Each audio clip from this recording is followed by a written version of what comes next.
You're tuned into RX Radio. Movement prescribed. Brought to you by Prescript.com. A personalized approach to keeping you healthy and making your best even better. Your hosts, Dr. Jordan Shallow and Dr. Jordan Ginta.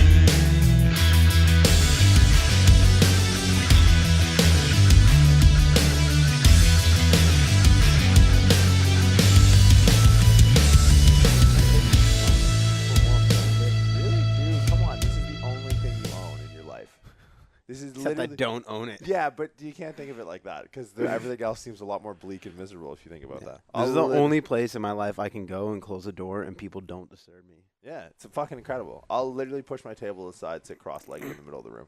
Oh, dude, I just lay on the floor sometimes. Yeah, because you lay on the floor. And no one can come in and tell you to move. Fuck you. Try and do that at home. I would let Fran walks home and you're fucking sitting in the middle of just get the fuck up and make dinner. Like, why are you laying on the floor? Yeah. Is the line in working?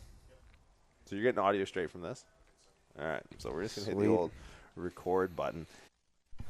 Man, a lot of people. Whoa. What's happening? We got an extra channel in here. What? I don't know what's going on. Sounds like we're at the ocean. The seashore. There we go. All right. I think we're cooking now. Are we back? Oh, all right.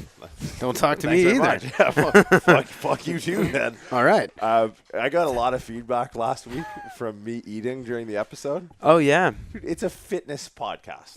See, I don't usually talk to you unless you're scarfing down something out of a Tupperware container, so it doesn't really faze me. This is my life. Yeah. I figured there are way more offensive uses of food. You know what I saw on Instagram the other day? Oh, my God. I thought that was going somewhere else, but tell me. No, we'll do the what is it, like the strawberries and never mind. What? Where's this going? So, on Instagram the other day, I shit you not. When I see pictures put online of like, they're not selfies, but they're taken with an express purpose. Like, here, take a picture of me doing this. I put myself in the position of the camera person when being proposed with such a preposterous idea. Like, so I shit you not, the guy was sitting at his dinner table about to eat dinner and his eyes were closed, and so he had someone take pictures of him saying grace, which is like, okay, I mean, I didn't read the manual, but I'm pretty sure God doesn't work that way. Yeah. Like, I'm pretty sure like St. Peter's not sitting at the pearly gates going, all right, let's check the gram. Well, a hashtag bless up. That was pretty good. Right. Double tap. It's in. Oh, you know what? He's a man of God. It's right here. It's right here. The old Instagram account. Open the gates. Open the gates. We got a man of God here. It's just like, oh fuck, man, give me strength. Like, if it works at all, that's not how it works. Not at all. I think there would have been a few more commandments if Instagram was around back in the day. Yeah. Yeah, I don't know. I saw that and I was just like, oh man, it's amazing when you can see how many times a hashtag has been used. Just bless up will blow your mind. Bless up. Bless up. Bless up, homie. Hashtag bless up. I used to be big into hashtags, big into like making up my own hashtags because they were phenomenal. Hashtag show me your tits is going to be that'll go down forever in Instagram. Fantastic. I hope it has billions of uses, but bless up is something that has never crossed my mind to hashtag. Were you raised religious? Yeah, I went to a Catholic college. Really? I know. You? Yeah, me. Spontaneously combust? Yeah. They didn't like put like holy water into the well next to your dorm or whatever? I'm assuming it's a well. I'm assuming we had to go whatever pump from the well every morning. But when did you kind of give it up? And we're not going to go down the religious rabbit hole. I'm just curious. Give it up in what way? Okay, you're likely never really a part of it. Some of the stuff we like literally edit out of the shows of stuff you've done, incredible. Not exactly punch. I don't think even man of God in your Instagram description would get your ass into heaven. Bless up. Oh, you're good now. Like, when did you start like packing it in on the whole?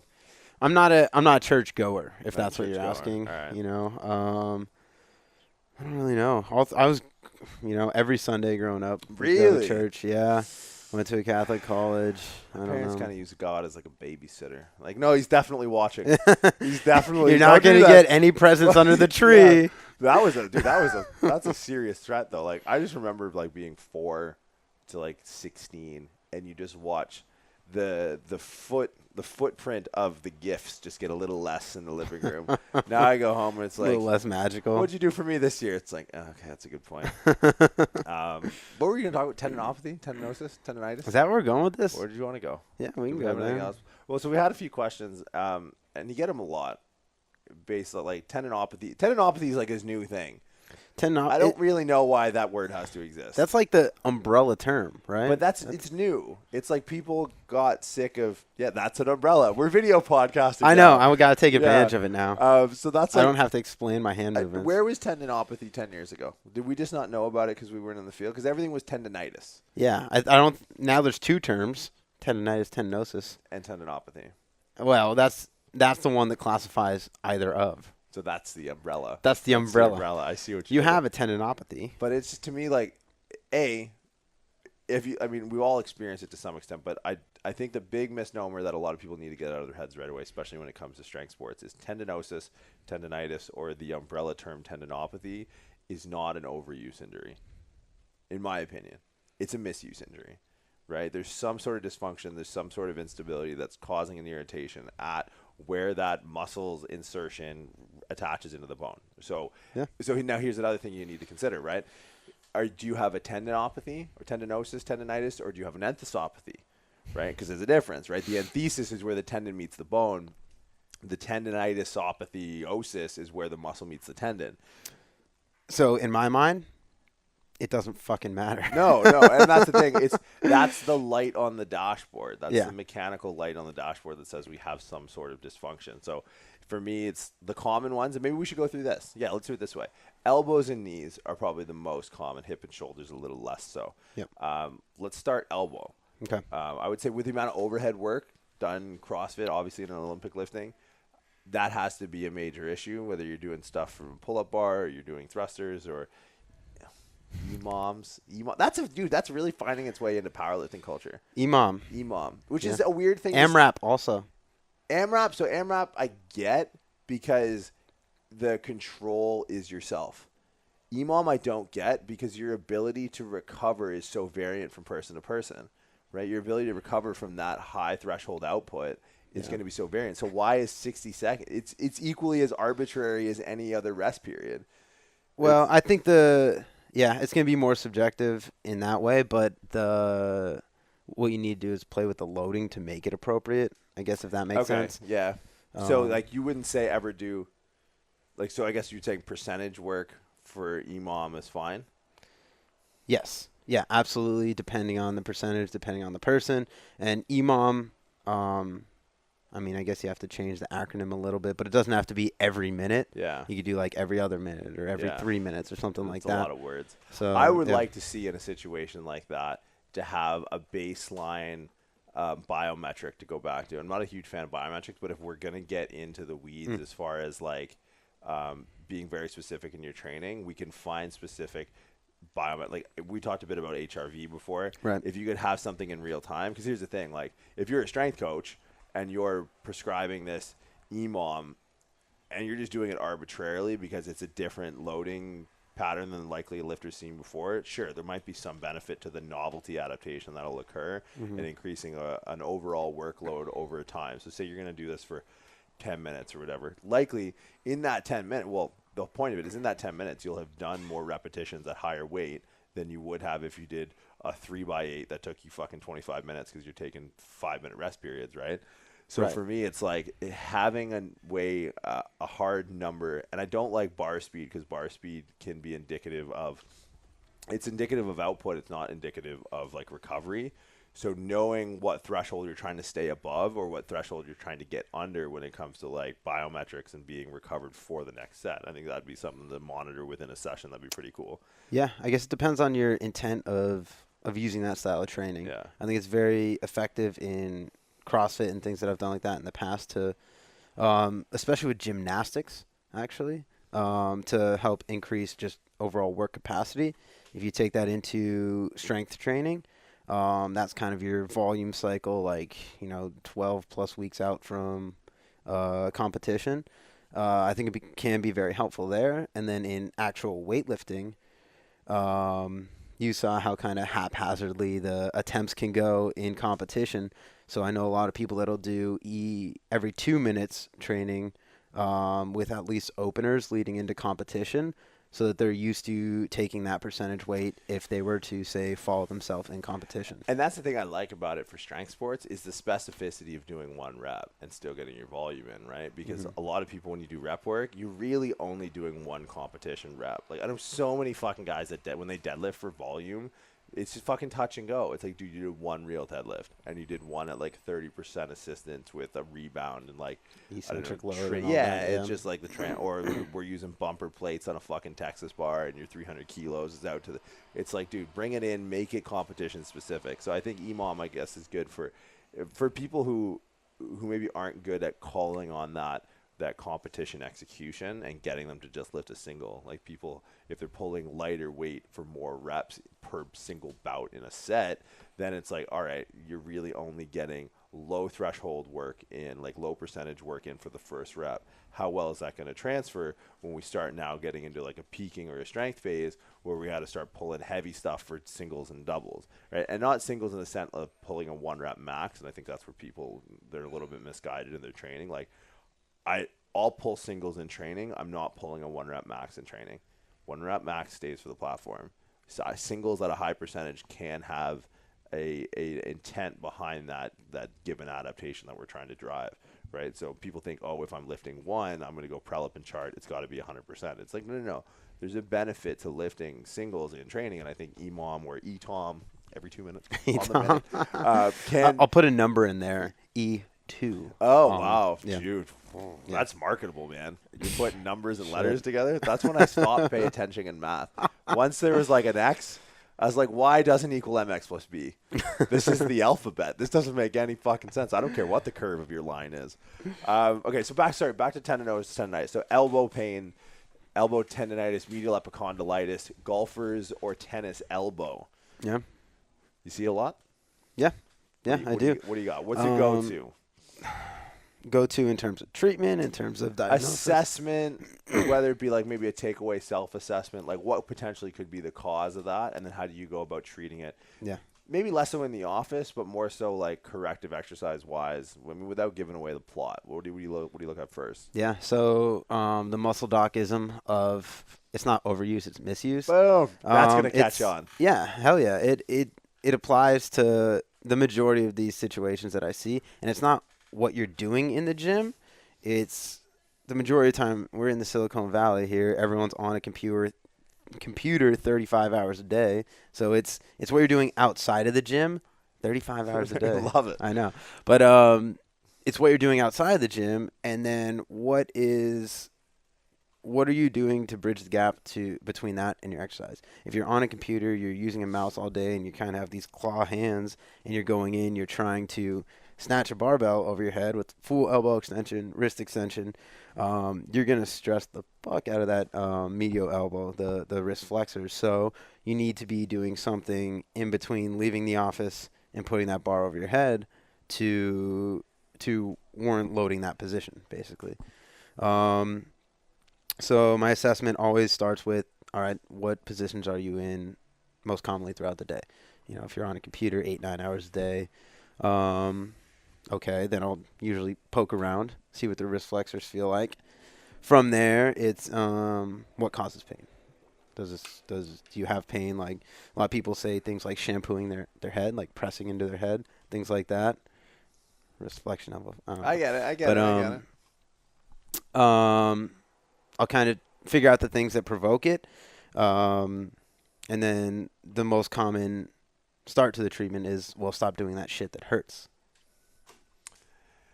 With an asterisk, scalability. I think you have to, depending on who you're working with, sure, they want to hear that, but I think being able to scale your intervention of loading is going to be big. So the way I look at it is like, there's a graph. I love having video podcasts. I don't realize how much I use my fucking hands for this shit. So there's like a graph of like progressive overload, right? So is that what class? What is that? Classes just started? I think it's outside. Okay. I have no idea. I don't know what's going on. One of the boys in the hood are strolling by or something like that. Punk-ass kid in an Eldorado. I guess so. Welcome to California, man. I think they call that Cali swag. Cali swag. Where we come from. So you got this graph of progressive overload, right? So you're trying to overreach to drive some sort of adaptation, whether that's metabolic, endurance, whether that's strength, whether that's hypertrophy. You're trying to test some system. You're trying to do something you've never done before, right? So in that, you're trying to make incremental overload to a baseline progression. So you're trying to trend upwards in your performance in whatever field that you're trying to actually excel in. So what people don't realize is that in this graph, there's sort of two safety lines on either side that kind of create a 15-degree net of too much overload one way. You're going to run into that and you're going to get injured. Like if you went into a squat one day and you were just feeling it. You're like, fuck coach, I'm going off program. It's a Yodo day. If I could use a Junta-ism. Absolutely. A red, white, and Jordan-ism. You only die once. And today feels like a good day to die. So, but if you were to lay it out and be like, all right, 7 racks, back squat to the fucking house, and you got hurt, you'd be like, yeah, dude, that's like 45% over your 1 rep max. No shit, you got hurt. Right, so it's a deviation of load over 15% is usually what the research says as far as increasing likelihood of injury substantially. What people don't realize, that 15% decrease in load is also going to set the stage for an injury.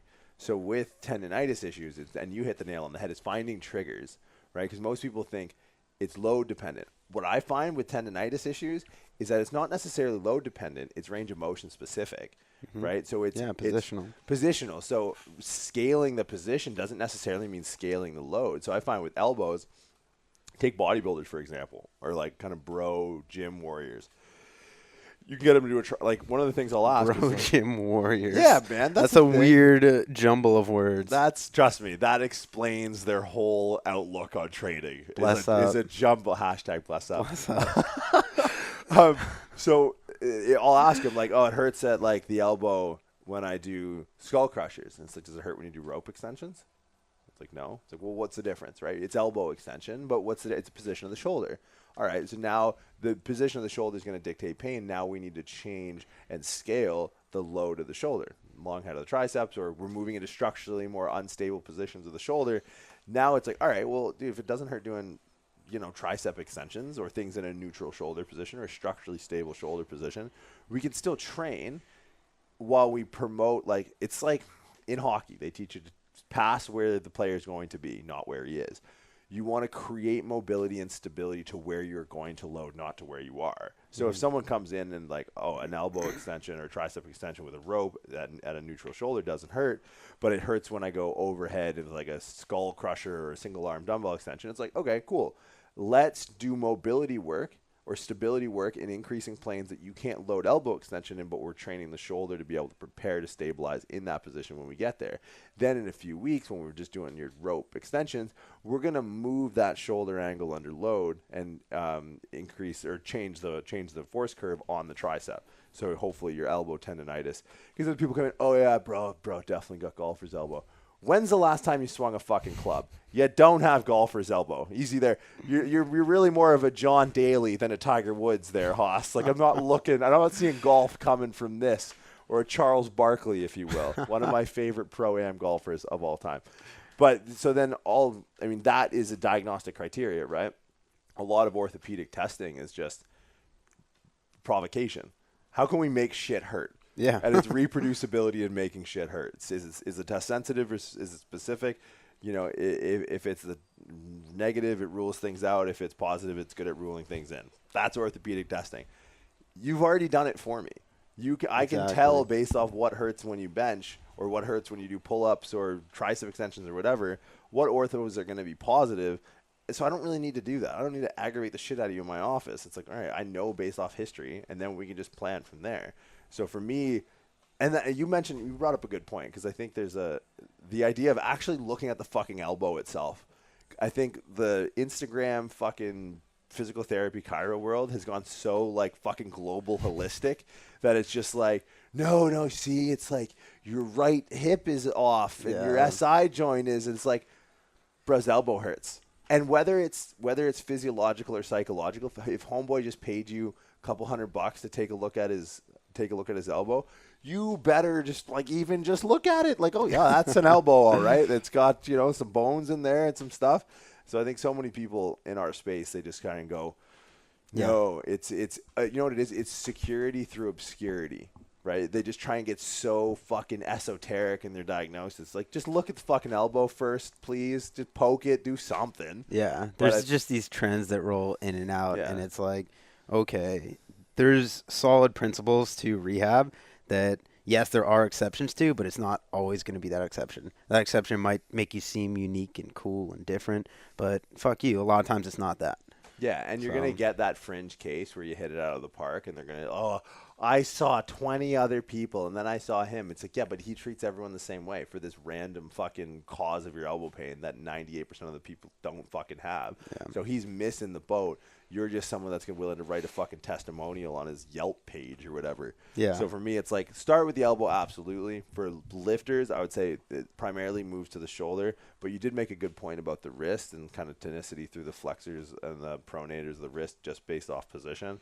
Yeah. So I think with elbows, that's a good place to start. Medial more common than lateral. So the lateral stuff I actually see more with like a supraspinatus, dare I use the word weakness. So they'll actually get like brachialis pain. So a lot of like, again, we're going to go like more bodybuilders, people who do lateral raises on a consistent basis. Again, it's an orthopedic test. If I'm here, right, like if I can do I don't know, a reverse curl or something like that without any pain. Clean pull. Clean pull. There you go. Pull. Same thing. That's what my clean pulls look like. Just reverse curls. I could fucking clean pull. Anyways. But this static elbow position, it's like, okay, likely it's an issue with the brachialis, not the actual bicep or not the extensors, right? The brachialis is going to cross the elbow and is actually the primary flexor.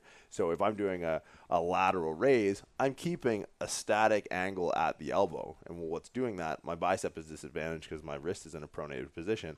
That's being held up by the brachialis. So a lot of things can mirror or mask themselves as tendonitis, but it could just be just weakness or just I use the analogy of like the physics thing, straight line versus path of least resistance. Like if you're setting the path of least resistance from your shoulder downward to go through that brachialis, then you have applied force is greater through that muscle than it should be because it's not being buffered upstream in the shoulder. And then the tissue tolerance is relatively low. Applied force greater than tissue tolerance, you have yourself an injury, my friend. Yeah, for the normal people in the world that have no idea what you just said, that means it's video. I gotta get a whiteboard. All right, shoot. That means that if you're in less than another muscle doc favorite word, optimal position, if you're not in great positions and you're not using more so the structure of your body to obtain those positions, then it comes into the muscles and the less resistant to injury. Maybe you don't like the way I'm explaining. I don't know if structure would be the right word, but I get what you're saying. But, well, I'm thinking, probably not for what you're saying. I'm thinking in terms of snatch, clean jerk. If you can't get into a locked out overhead position in a snatch, then we're getting into the function. We're getting into the rotator cuff. We're getting into, maybe the biceps, triceps for that overhead lockout. So that's going to put a lot more stress through that area than if we had a locked out structurally stable position, then that's going to be able to support a lot more weight and do so without putting us at risk for injury. Yeah, so the difference I see there, you're talking about full integration and axial load. I'm talking about isolation. That's the only difference. But I totally agree. I don't understand isolation. I'm sorry. So I've been thinking about this a lot, actually, because I don't really agree in the term isolation.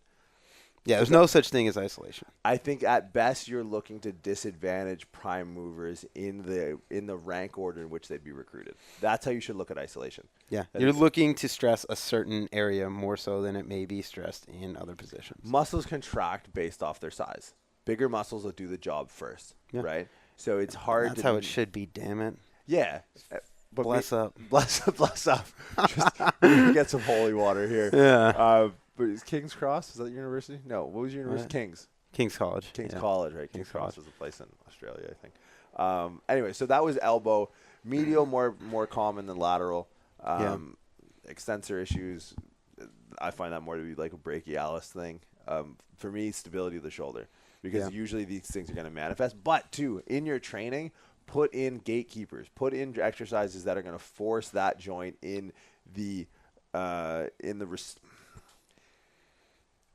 the elbow, if it's going to be most compromised in an unstable shoulder position, keep exercises that are more or less isolation at the elbow in static positions of instability of the shoulder, because that'll give you a moment arm of, or not a moment arm, an arc of information, right? Single arm overhead tricep extensions are one of the most inane exercises in the world. It's like you're milking a cow from the basement. Like, it's the fucking dumbest thing. But what am I doing? I'm keeping this glenohumeral joint in a very structurally unstable position. I'm forcing the scapula and the glenohumeral joint to require function, and I'm testing the resilience of the elbow in that position. If I start getting pain here, I know what's coming down the track. This is 180 degrees of shoulder flexion or abduction, however you want to look at it. If I wasn't doing these movements and the only thing I was doing is at a 90-degree plane, I'm missing 90 degrees of potential information, time in which I could stave off. So if this starts to hurt, check yourself. Check yourself. Look at the elbow. Look at the wrist. Look at the shoulder. So that doesn't hurt coming down the track when I got a bench press in 6 weeks or 8 weeks or prep for a meet or whatever. So just understanding what some of these fringes are and understanding that loading these weight, like, I don't really care if my dumbbell tricep overhead and single arm extension goes from 45 pounds to 60 pounds, but it's an indirect way of building strength because it screens for the things that are actually going to put my strength at a detriment if my fucking elbow starts hurting because of whatever, right? And it's training a joint. I got to look at it like, how many powerlifters have knee and elbow issues? 90% of them. How many go in and like, oh, arms are bullshit, bro, fluff and buff and all this stuff and all show, no go. It's like, fine, fuck your biceps, fuck your triceps. You want to be strong with no muscle? That's your prerogative. Train your elbow, train your knees, right? There's nothing wrong with a quad extension. If you're going to put on fucking knee wraps as a powerlifter and overload the shit out of your body with stuff you really can't be lifting anyways, but you're worried about the shear force on your patellofemoral or whatever, like, dude, you got to parameterize where the force goes here, because that's just a really dumb argument. So that's elbows. Knees. So in short, stop basing your sport around accessory work and put your hands over your head. Well, no, because accessory work would be. No, that's my summation of what we just said. Yeah, but your whole sport is over your head.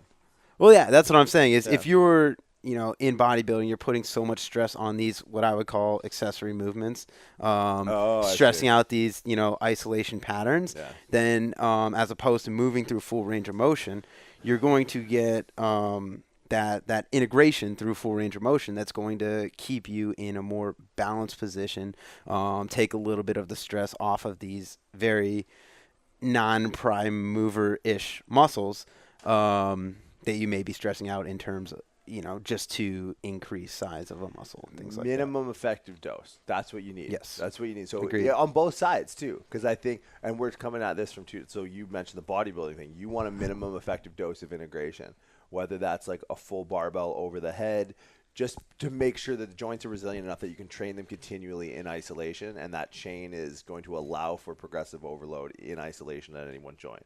Okay. The inverse is also true. If you're an Olympic lifter, it benefits. Like, look at the best Olympic lifters in the world. They're fucking jacked, right? Yeah. Koklov or whatever his name is. Koklov, right? Dmitry K.L. Klokov. Yeah. Okay. He's and that's not by accident. No. It might be that's by also drugs. Russia. It might be by drugs, but it ain't fucking by accident. Yeah, absolutely. And I think too many people they get behind their camp of lifting and they just stay there, like fucking powerlifters. Little fucking natty USAPL. Yeah, bro, like daily undulation, periodization. I squat like 7 times a week comp style. I'm going to go in for like an